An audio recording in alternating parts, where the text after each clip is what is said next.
So what is a thing? Well, you might think, surely, here we are, Oxbridge, go to the dictionary. This is Cambridge, of course, but if you look at the Oxford English Dictionary, you'll get this wonderful definition. A thing is an object that one need not, cannot, or does not wish to give a specific name to. Now, I have to tell you, as a lawyer, I don't find that terribly illuminating. And indeed, you then go to Wikipedia, you go to other sources that people casually look at. What on earth is this about? And you get equally unhelpful definitions and descriptions of what a thing is. And, of course, when we start to look at our analysis as privacy professionals, we need to be more precise than that. So the sort of working definition we've been using is any physical entity capable of connectivity that has a direct interface to the physical world.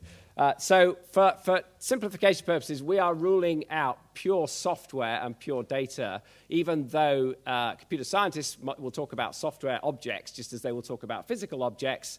I think most people, by the Internet of Things, assume some kind of physicality and some kind of connectivity. Those are really the essential features. And in terms of the functionality, I would expect an Internet of Things thing to be able to sense and or actuate or both. And of course, a lot of things do more than one thing. So if you look at medical devices, and we'll be hearing more about those very soon, you might have something like an insulin pump, which is embedded in somebody, which can both sense what is needed in terms of blood sugar and actually then actuate the release of insulin as required by the patient. So there you can see a sort of hybrid composite thing that does more than one thing. Now, of course, and we'll be hearing again more about this in a moment, things may be in various guises. Many of them are invisible. They can be attached to you, such as a wearable device, a Fitbit, or whatever device you use.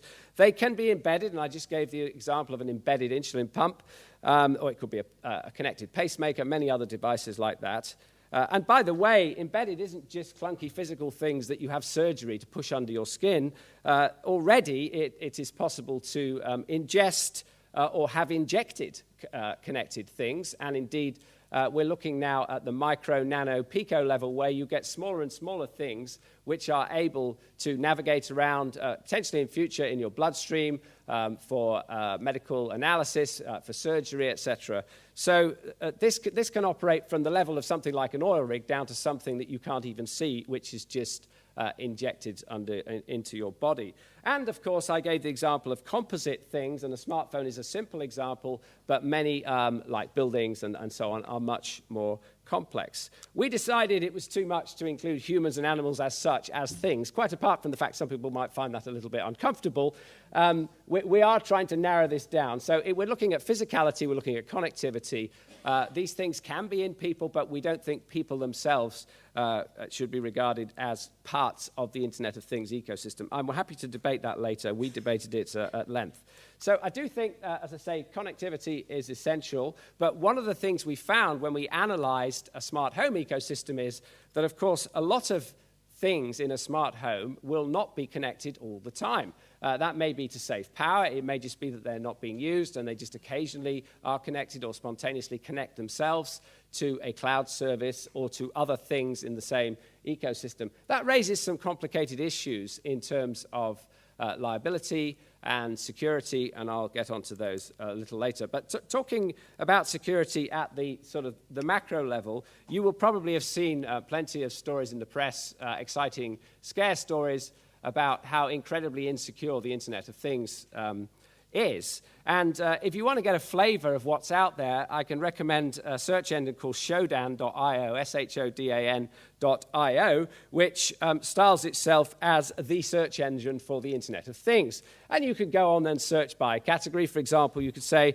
I want to see people's webcams, or I want to have a look at some connected buildings. Or maybe, and this could be a little bit more concerning, I want to find connected power plants that are just open to the internet. I want to find medical devices. You can find any of this stuff. Of course, hopefully most is secure, but there is plenty that is insecure that is readily accessible via Shodan.io.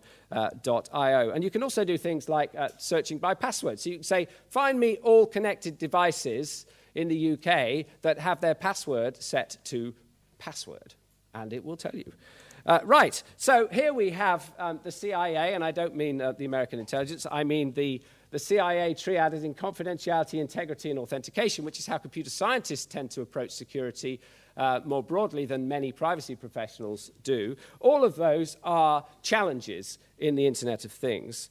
And it's particularly worrying that there's recently been a tendency to bolt on connectivity almost as an afterthought. So devices that are very carefully managed in their research and development and manufacturing, such as medical devices in hospital, even large scanners, have been found to be connected to the internet almost as an afterthought, because the manufacturers thought, oh, right, we can update the software remotely, we won't have to go to every hospital and so on. That is actually very troubling, because the rigor that's applied to the initial R&D and development and manufacturing may not have been applied to the retrofitted remote access in terms of basic security.